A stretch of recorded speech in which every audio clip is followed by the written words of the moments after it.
नमस्कार, मैं हूं इदरीस जेके। आज जन सुधारक टाइम्स के ऑफिस में एमसीडी 4 दिसंबर 2022 के चुनाव को लेकर पत्रकारों व एडिशनल एसएचओ सुरेंद्र शर्मा से क्षेत्रीय समस्याओं को लेकर वार्तालाप। देखें एक रिपोर्ट। सबसे पहले मैं आपको बताऊंगा, आप हमारे भजनपुरा ऐसे इस क्षेत्र में लास्ट 2-1 साल से आए हैं और मैं समझता हूं काफ़ी कर्मठ है, क्योंकि मैं मोमेंट देखता रहा। मैं एसएचओ साहब से मिलता हूं, पर आपसे भी 1-2 बैठकों में हमारा मुलाकात हुई है। आप हर चीज़ में अवेयरनेस पे काम करते हैं, लोगों को समझाते हैं, प्रॉब्लम्स को शॉर्ट आउट करते हैं। जोरदार क्लैपिंग। और राइट कंट्रोल और आउटकम साहब का स्वागत है। मैं चाहूँगा लोकेश सुमन जी सबका तरफ से हमारे प्रतिनिधि सभी के स्वागत करें। आपकी तरफ से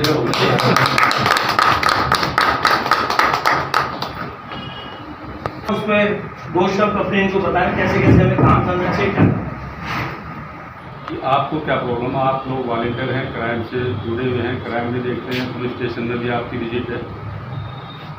आपको कोई प्रॉब्लम है, सुधार है, क्षेत्र में कोई प्रॉब्लम है, वो मेरे से डिस्कस करिए, मैं उसका आपको जवाब दूंगा। फिर मैं अपने सुझाव दूंगा कि जो है उससे हम संतुष्ट नहीं, या हम जो कर रहे हैं आप हमसे संतुष्ट नहीं है, थोड़ा इंटरेक्शन प्रोग्राम हो और अच्छा हो। आप में से कोई भी, जैसे अभी हमारी बात हुई थी, कोई क्वेश्चन पूछना चाहते हैं, कोई समस्या का समाधान, तो आप अपना क्वेश्चन करें बारी बारी। एक करते हैं, एक आदमी बताया कि मैं ये रोल है क्राइम में किसी आदमी को लेकर गया था, उसको पीड़ित था, किसी का काम नहीं हुआ, दिक्कत हो, तो मैं फिर आपको उसका रिप्लाई करूँगा और फिर मैं बताऊँगा। सर, मेरा नाम जयप्रकाश है, क्राइम रिपोर्टिंग पूरा क्षेत्र दिल्ली। और इस क्षेत्र की विशेष समस्या जो है वो अतिक्रमण है। यहाँ पर भजनपुरा सर्विस रोड पर भी अक्सर आपकी तरफ से कार्रवाइयाँ लगभग चल रही, काफ़ी समय से, फिर भी अतिक्रमण हो जाता है। तो बीच में पता चल रहा था तो अच्छा, अपने भजनपुरा जो थाना है उनके किनारे किनारे भी गाड़ियाँ अक्सर सब लोग खड़ी कर देते हैं। बीच में प्रकाशन भी हुआ था, तो उस पर कार्रवाई होती, फिर लोगों की क्या है दोबारा कैसे हो जाते हैं उनको कहना अक्सर नहीं हो सकता रोड साइड पर जी। और एक छोटी सी समस्या सर है कि 5वें पुस्ता पर जो चौकी अपनी है वो अपने भजनपुरा थाने में आती है। तो सर कुछ सब असामाजिक से लोग हैं, बैटरी रिक्शा वाले हैं और ऑटो वगैरह वाले जो हैं वो खड़े रहते हैं, उनके कुछ चीज़ें वारदात होते रहती है। बीच में वारदात भी हुआ था, मगर वहाँ पुलिस का चौकी होने का मतलब नहीं है कि पुलिस वहाँ पर बैठ करके उनको रोकने की कोशिश करे। तो ये चीज़ों को थोड़ा सा आपको ध्यान दे रहे हैं। एनक्रोचमेंट की जो प्रॉब्लम है जी, उसका निस्तारण खासकर नॉर्थ ईस्ट डिस्ट्रिक्ट में संभव नहीं है मेरे ख्याल से। आप मेरे साथ चलिए, आप और हम पैदल चलेंगे, हर मकान में जाकर देखेंगे, गली में जा करके देखेंगे, उनके पास गाड़ी है, 2-2 गाड़ी है, लेकिन पार्किंग की समस्या है, उनके पास स्पेस नहीं है। कुछ लोगों ने अपने प्लॉट्स छोटे छोटे बनाए हुए हैं पार्किंग में, लेकिन लोग पैसा खर्च करना नहीं चाहता। हमारे थाने में भी लोग एक आध बार खड़ी कर देते हैं, क्योंकि वहाँ जगह है, आए वहीं पर अपने खड़ी करते हैं, हम इस वक्त बात करें। आने की जो बाउंड्री के बराबर वाली बात आप कर रहे हैं, उनका हमने ट्रैफिक में कई बार चालान कराया है अनऑथराइज पार्किंग पे, लेकिन वो अनऑथराइज पार्किंग का 100 रुपये का चालान है। 1 महीने में 1 चालान आ गया था 100 रुपये, ठीक है ना। तो हमारा एक आपसे ये निवेदन है, अब तो एमसीडी के जैसे चुनाव के बाद या एमएलए तो हैं आपके सिटिंग, उनसे कह करके एक दीवार के साथ साथ 2 फुट थोड़ी पेमेंट बनाती है, फुटपाथ इसको लोगों को सुविधा हो जाएगी। फुटपाथ तो 2-2.5 फुट की उससे बनेगी, तो फिर पार्किंग इधर करेंगे तो रोड जाम हो जाएगा, उसको फिर हम लोग ही हमारे माइंड में। सर, यहाँ पर जो जैसे मोबाइल चोरी की घटनाएं बहुत ज़्यादा, बाइक चोरी की घटनाएं ज़्यादा होती हैं। कंप्लेंट करने पर बोले कि ठीक है वो देख लिया जाता है, बोले हाँ ठीक है देखते हैं, लेकिन वो मोबाइल तो कभी मिलता नहीं, ना बाइक मिलती, बहुत कम चांसेस ऐसे होते हैं जो मिल जाते हैं, ठीक है। नहीं उनके वो रोज़ ऐसे थोड़ी थोड़ी देर में उसी स्थान पर अभी घटना हुई, उसके 1 घंटे बाद फिर उसी स्थान पर घटना हुई, ऐसे कुछ केस हमारे सामने हुए। ऐसे ये आधा इसमें दयालपुर में है, क्षेत्राधिकार की बात कर रहा हूँ, जी जी और आधा है ये गोकुलपुरी जो अपना आनंद सागर टी पॉइंट है उससे आगे गोकुलपुरी में है। आनंद सागर से खजूरी चौक की तरफ ये आता है दयालपुर में। हमारा ये रोड ही नहीं पड़ता है, लेकिन मैं क्योंकि पुलिस अफसर हूँ, मैं आपकी बात नोट मैंने कर ली। ये हमारा क्षेत्राधिकार नहीं, सर्विस रोड हमारे यहाँ मेन रोड है, वो अदर पुलिस स्टेशन है। लेकिन कोई भी 100 नंबर पे कॉल करता है, 112 करता है, तो वो यही कहता है कि भाई भजनपुरा आते हैं, हमारे पास कॉल आती है, लेकिन हम ट्रांसफ़र करते हैं। जो जुरिडिक्शन है ना, उन दोनों थानों का है। आप क्योंकि पत्रकार हैं, आप वहाँ कॉन्टैक्ट कर सकते हैं इस बारे में कि अपनी पेट्रोलिंग बढ़ाएं। हम पेट्रोलिंग करते हैं सर्विस रोड पर, क्योंकि अपने जुरिडिक्शन में ही आदमी ये सोचता है कि दूसरे में क्या हो रहा है, वो दूसरे SHO की रिस्पॉन्सिबिलिटी। आप मेरे को भेज दिए, हम उसको दोबारा आपकी तसल्ली करते हैं, ट्रैकिंग पर लगवा बस आपके पास जो बस के अंदर भी मोबाइल चोरी होते हैं, 3 तो मेरे और उनकी रिपोर्ट भी FIR भी ऑनलाइन की है, और इस संबंध में मैंने अधिकारियों से बात भी की है, लेकिन कोई जवाब नहीं मिला। नहीं, जवाब तो देना लाइबिलिटी है, जवाब देने के लिए तो हम हैं, ऐसी बात नहीं है, एक्शन लेने के लिए ही हैं। रिपोर्ट भी है मेरे पास। हाँ, रिपोर्ट आपने दर्ज करा दी, लेकिन उसमें मैंने आपको जैसे बताया कि हर मोबाइल जो थेफ्ट होती है उसको ट्रैकिंग पर लगाया जाता है, उसको ऐसी बात नहीं। आप कह रहे हैं, मैं बेसिकली RWA से भी हूँ, यमुना विहार B5 का प्रेसिडेंट हूँ, और फेडरेशन का भी मैं उसमें जनरल सेक्रेटरी हूँ। यमुना विहार में जो मार्केटें हैं, जिसमें सबसे पहले B5, B3, C9, ये मार्केटें ऐसी बन गई हैं, बिल्कुल शाम को यहाँ पर पैर रखने की जगह नहीं है। हम कोई भी व्यक्ति 5-6 बजे के बाद अपनी लड़की, अपनी बहू, अपनी बेटी, इवनली हमें भी आने में डर लगता है, क्योंकि सराउंडिंग में इतनी बाइक्स खड़ी हो जाती हैं, लड़के कोल्ड ड्रिंक्स में मिला के कुछ भी नशीले पदार्थ ले रहे हैं, वो लड़कियां वहाँ पर खड़ी हैं, अश्लील हरकतें हो रही हैं, और कई बार ये कंप्लेंट करी गई है और कई बार कुछ एक्शन भी हुआ, लेकिन कुछ टाइम के बाद फिर ये अगेन हो जाता है। तो इसके बारे में आप क्या कहना चाहेंगे सर? सर देखो, मैं मार्केट में जो आता है, यहाँ ज़्यादातर यमुना विहार का जो एरिया है वो जमुना पार का कनॉट प्लेस ही मान कर चल रहा है। इससे तो आप सभी सहमत होंगे। खाने पीने के यहाँ पर काफ़ी आउटलेट्स हैं, बहुत जगह हैं। तो सोनिया विहार का भी उस पर चेक लगाएंगे और फुट पेट्रोलिंग कराएंगे, क्योंकि आदमी कोई खाने पीने आ रहा है, उसको देखो भगा तो सकते नहीं है, सबका राइट है, कहीं भी जा सकता है। आप कनॉट प्लेस में जाकर देखो, इतना हो जाता है पैर रखने की जगह नहीं होती है। अब ये कहे भाई नहीं यहाँ तो नहीं आएंगे, तो वो दुकानें उसी के लिए खोली हुई हैं कि यहाँ पर ये दूर दूर से आए, हमारे पास रेस्टोरेंट चले हुए हैं, उन्होंने स्पेशल परमिशन भी ली हुई है। अमूमन 11 बजे की होती है, उन्होंने 1 बजे तक ली हुई है कि लोग आते ही 11 बजे हैं जी हमारे पास। तो सर ये थोड़ी प्रॉब्लम जो आप बता रहे हैं बिल्कुल जायज़ है, मैं लेकिन आपकी बिल्कुल नोट कर ली है। दुकान वालों ने भी इंक्रोचमेंट कर रखा है, दुकान 10 फुट के तो बाहर 15 फुट का उन्होंने ठेला लगा रखा है, उससे पैसे अलग लेते हैं। पैदल चलने के लिए बात नहीं है, कोई भी एक्सीडेंट हो सकता है। बाइकें इतनी खड़ी हो जाती हैं कि रोड बिल्कुल जो 60 फुटा रोड है वो 15 फुट में बन जाती है, तो दिक्कत। जो दुकान में एंक्रोचमेंट यदि पक्की कर ली है तो आप MCD से अप्रोच कर सकते हैं, हम उसको असिस्ट करेंगे, वो आप उसको तुड़वा सकते हैं। दुकान के सामने जो एंक्रोचमेंट है आप उसको तुड़वा सकते हैं, आप उसको हटवाइए, बिल्कुल हटवाइए।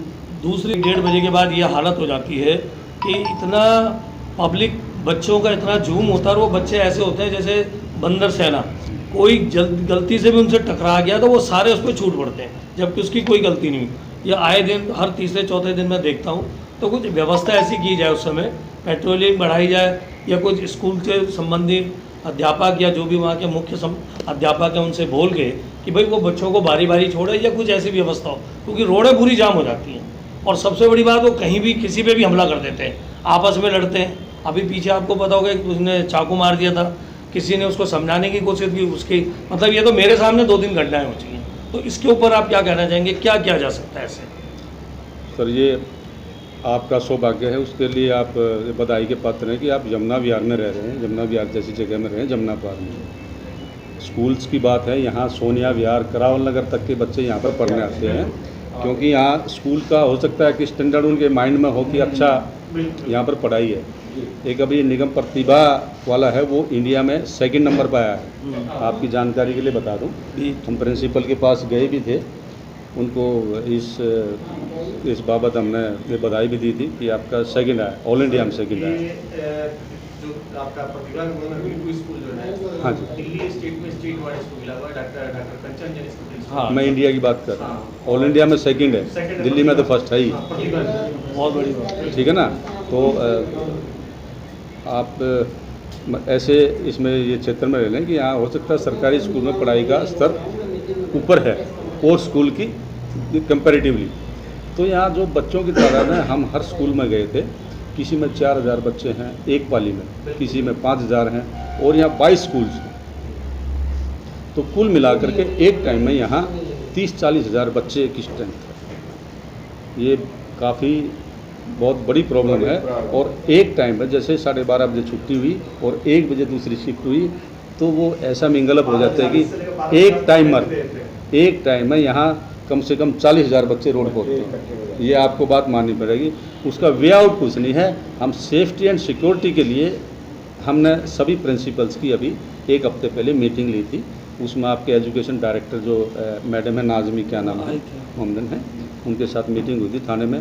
भाई उसके फ़ोटोज़ हैं। अभी मीटिंग हुई थी स्कूल में सभी प्रिंसिपल्स की। हाँ, मैं आपको अभी आपसे मैं शेयर करूँगा। तो इस जो रोड पर आधे घंटे का या 20 मिनट का लगा लो, जो जाम टाइप सिचुएशन हो जाती है, इससे निजात पाने के लिए हमने उनके सामने पॉइंट्स रखे थे। तो कि भाई टाइमिंग में थोड़ा, क्योंकि टाइमिंग तो सरकारी टाइमिंग है, प्रिंसिपल तो चेंज कर नहीं सकता अपने लेवल पर। तो एजुकेशन डायरेक्टर भी हमने, जो यहाँ पर यही ऑफिस है, मैडम डिप्टी डायरेक्टर, तो हाँ उनका भी उनसे हमने ये कि टाइमिंग थोड़ा बहुत चेंज हो जाए।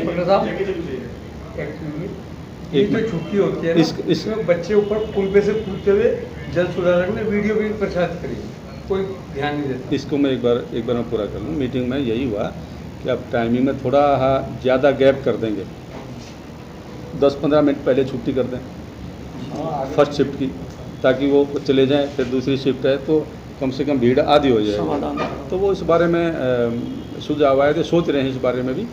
जहाँ तक सुरक्षा की व्यवस्था, हर स्कूल पर हमने छुट्टी के टाइम पर दोपहर भी और शाम 6 बजे, 6 से लेकर 7 बजे तक हमारी PCR वैन रहती है, SHO साहब रहते हैं, हम रहते हैं, तमाम बीट वाला वहाँ पेट्रोलिंग करता है। वारदात होती है, बच्चे लड़ाई झगड़े होते हैं, खासकर शाम वाली शिफ्ट में होते हैं, क्योंकि सुबह हैं ये लड़कियाँ, तो उनमें इतनी प्रॉब्लम नहीं। लेकिन शाम वाले में ये आई हमारे पास नोटिस, को फ़ोटो शेयर करूँगा, डेली की शेयर करूँगा, मैं आपको शो भी करूँगा, आपको मैं दिखाऊँगा कि डेली हमारा आदमी हर स्कूल पर रहता है, पेट्रोलिंग करते हैं। और पिछले मेरे ख्याल में 15-20 दिन से कोई रिपोर्ट नहीं। मैं आपकी जानकारी के लिए बता दूँ। और हमने उनको सेंसिटाइज भी किया है, उनके PTI को सेंसिटाइज किया है, प्रिंसिपल्स को सेंसिटाइज किया है। हम जो भी पार्क्स हैं, कई हैं बच्चे स्कूल लिया बस्ता, स्कूल में जाते नहीं, वो पार्क में बैठ जाते हैं। ये भी है समस्या स्कूल के बच्चों की। तो हमने पार्क में भी हम जितनी भी PCR गाड़ियाँ हैं हमारी, हमने उनको सेंसिटाइज किया हुआ कि पार्क में भी देखें और वहाँ उनको बजाएं और नाम नोट करें और स्कूल को दें और उनके पेरेंट्स के नोटिस में लाएं। हम इस बारे में आज से सर अगर मैं कहूँ तो साल भर पहले बैरिकेड्स एक चेकिंग होती थी जो सडनली लगाई जाती थी, कभी दोपहर में कभी शाम को, और उसमें ऐसे बैड एलिमेंट्स जो 2 की जगह 3 बैठे हुए, 4 बैठे हुए हैं, और उनको रोका जाता था। तो बड़ा ही एक अच्छा माहौल था उस समय। पिंक बूथ आपका लगा था B5 में, वहाँ पर भी काफ़ी, लेकिन ये कुछ दिन चला, उसके बाद अब बिल्कुल नज़र नहीं आ रहा। मतलब तो इसमें क्या कहेंगे आपकी कि क्या हमारे पास स्टाफ कम है या वो कुछ प्रोग्रामिंग में चेंज कर दिया गया है? क्यों ये सडनली सरप्राइज विजिट्स जो लगाए जाते केवल त्योहारों के टाइम पे लगाए जाते हैं मोस्टली, तो ऐसा क्या है? अगर बैरिकेड लगे तो लोग डरते हैं यार, जो बैड एलिमेंट पे वो भी घबराता है। ऐसा नहीं है, बैरिकेडिंग व्यवस्था हमारी रहती है डेली 2 पिकेट्स तो हमारी रहती हैं, आनंद सागर पर और नूरे लाई जो यमुना विहार का आपका पेट्रोल पंप है, ठीक है ना, वहाँ हमारी रहती है, मतलब परमानेंट पिकेट्स हैं। हम टाइम टू टाइम एक रैंडमली पिकर लगाते हैं, जैसे कहीं स्नैचिंग की वारदात हो गई, ठीक है, तो जैसे आपका ये रोड है, ये वाला पेट्रोल पंप, तो जो आपका हॉस्पिटल पब्लिक इंटरेस्ट में कि हम लोगों को किस तरह से आप लोगों के कान और आँख बन सकते हैं, आपने बताया, बहुत अच्छी बातें बताई। अब थोड़ा सा अवेयर हल्का सा। सर बिल्कुल, आप मीडिया से जुड़े हुए हैं, समझदार हैं। पब्लिक और पुलिस रिलेशनशिप है जो, ये मतलब बहुत बड़ी चीज़ है, पब्लिक को आगे आना चाहिए। आपको पता है कि आधी पुलिस तो कोर्ट में रहती है शाम के 5 बजे तक, ठीक है ना, इतने मैटर्स हैं कोर्ट के, है ना, और बीट्स में भी स्टाफ है, वो मतलब पेट्रोलिंग भी करते हैं, नाइट में भी है, राउंड द क्लॉक पुलिस तो है, 24 घंटे पुलिस के दरवाजे खुले होते हैं हर नागरिक के लिए, क्योंकि we are public servant. Public को थोड़ा सा आगे आना पड़ेगा अपने अपनी लोकेलिटी में। हम मीटिंग करते हैं, आइज एंड ईयर्स हमारी दिल्ली पुलिस की स्कीम है कि आप लोग पुलिस के आँख और कान हैं। आँख और कान इसलिए हैं कि जो आप देखते हैं, क्राइम होता हुआ देखते हैं, वो आप रिकॉर्ड हो गया आपके पास। कोई बात ऐसी सुनी, आपके कानों में गई, वो कोई पब्लिक इंटरेस्ट की या क्राइम क्रिमिनल से रिलेटेड इंफॉर्मेशन जिसके भी कान में पड़ी या उसने देखा, पब्लिक इंटरेस्ट के लिए एक जागरूक नागरिक की बात बता रहा हूँ, उसको अपने पास नहीं रखनी चाहिए। उसको जो लॉ इन्फोर्समेंट एजेंसी है, पुलिस है, उसके पास ज़रूर पास ऑन कर देनी चाहिए ताकि उसका निदान हो। तो हम बार बार पब्लिक को, जो स्टेक होल्डर्स हैं हमारे, रेडी पटरी वाले हैं, मोची है, नाई है, धोबी तेली, जो भी पब्लिक में रह करके अपना गुजारा करते हैं, तो हम उनको समय समय पर अवेयर करते हैं 15-20 दिन में कि भैया आप यहाँ हो, आप जो भी कुछ देखते हो, बीट वाले का नंबर है, SHO का नंबर है, थाने का नंबर है, हम उनको देकर रखते हैं, क्योंकि हर जगह तो पुलिस रह नहीं सकती है, ठीक है ना। आप इंफॉर्मेशन को पास ऑन करिए, आपका नाम नहीं आएगा। ज़्यादातर आम जनता इस बात से डरती है कि हम नाम आएगा हमारा, कोई मान लिया कोर्ट केस हो जाएगा तो हमें आगा ये जाना पड़ेगा, कोर्ट में जाना पड़ेगा, और बेकार की किसी का कैमरा सही हो तो वो ले लो। हमारे सामने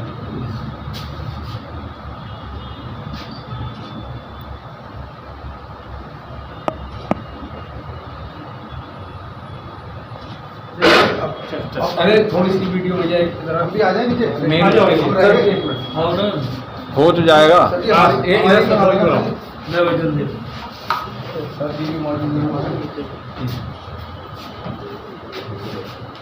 ठीक है, ओके सर, थैंक यू।